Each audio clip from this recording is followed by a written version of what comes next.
na magaganap pagkatapos ng muling pagkabuhay ng tao. Ating pag-aralan na ang naukol sa dalawang uring ito na pag-uukom na nakakabatay sa banal na kasulatan. Aral ng Iglesia Katolika tungkol sa partikular na pag-uukom. Ano ang magaganap sa partikular na pag-uukom?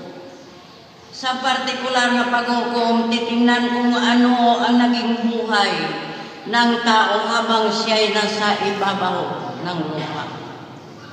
Ang buo niyang buhay ay mahayag tulad ng isang malaking larawan.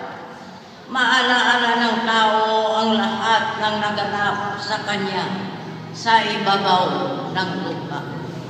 Bagamat sa oras ng kanyang kamatayan ay maraming bagay na ang kanyang nakalimutan. Ang magiging hukom ay walang iba kundi si Jesucristo na ating Panginoon. Sa harapan niya, titindig ang bawat kaluluwa at magbibigay sulit sa naging buhay niya sa ibabaw ng lupa.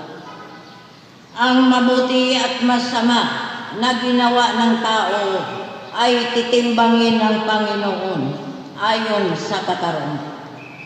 Pagkatapos ng kapasyahan ay